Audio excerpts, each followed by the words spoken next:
ഒരു സ്പെഷ്യൽ പായസം വെക്കാൻ പോവുക. ആദ്യമേ നെയ്യ് ഇച്ചിരി അങ്ങോട്ട് ഇടണം. അതുരുകി 5-6 അണ്ടിപ്പരിപ്പ് കൂട്ടുക. അതൊന്ന് ആയി വരുമ്പോഴത്തേനും ഇത്തിരി ഉണക്കമുന്തിരിങ്ങ ഇത് രണ്ടും ഒന്ന് ചുമക്കട്ടെ.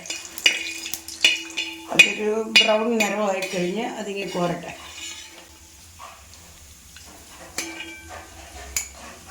ഇനി ഞാനിടുന്നത് ഇച്ചിരി അവലാണ്. 1 കപ്പ് അവല് നെയ്ക്കകത്തൊന്ന് വറക്കണം.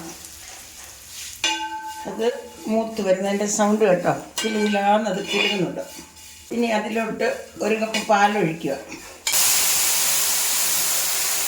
ചേർക്കാൻ ഞാൻ ഇച്ചിരി ചൗരി വേവിച്ച് വെച്ചിട്ടുണ്ടായിരുന്നു.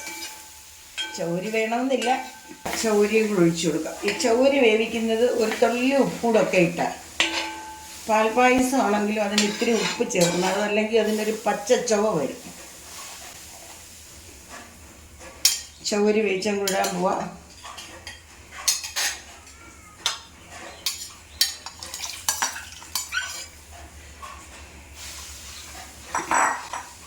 ഇനി അതൊന്ന് തിളച്ച് വറ്റട്ടെ. ഇച്ചിരി പാലൂടെ ഒഴിക്കണം, ഒന്ന് തിളച്ച് വറ്റിക്കോട്ടെ. ഇത് തിളച്ചു. ആദ്യത്തെ പാലൊഴിച്ചത് പറ്റി വരുന്ന ഇച്ചിരി പാൽ, 1/2 കപ്പ് പാലൂടെ ഒഴിക്കുകയാണ്. പാലാണ് ഇതിന് മെയിനായിട്ടും വേണ്ടത്.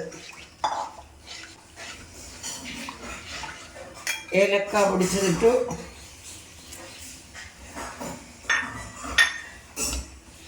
ഞാൻ ഇവിടെ മധുരം കുറച്ച് മതി, അതുകൊണ്ട് 1 കപ്പ് പഞ്ചസാര എടുത്തിട്ടുള്ളൂ. ഇത്രയും തന്നെ വേണമെന്ന് നോക്കട്ടെ.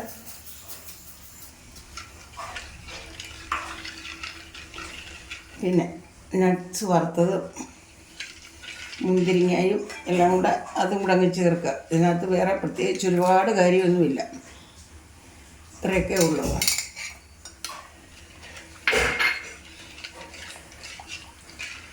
എത്ര പേർക്കറിയാം, ആരൊക്കെ വെച്ചിട്ടുണ്ട് എന്നുള്ളതിനെക്കുറിച്ച് എനിക്ക് അറിയത്തില്ല. അറിയാൻ വയ്യാത്തവരുണ്ടെങ്കിൽ ഇത് കണ്ട് ചെയ്ത് നോക്കുക. പക്ഷെ ചൗരി എടുത്ത് ചെയ്യുമ്പം അതിനൊരു തുള്ളി ഉപ്പ് ഇട്ടേ വെക്കാവൂ, അതല്ലെങ്കിൽ അതിന് പച്ചച്ചൊവ വരും.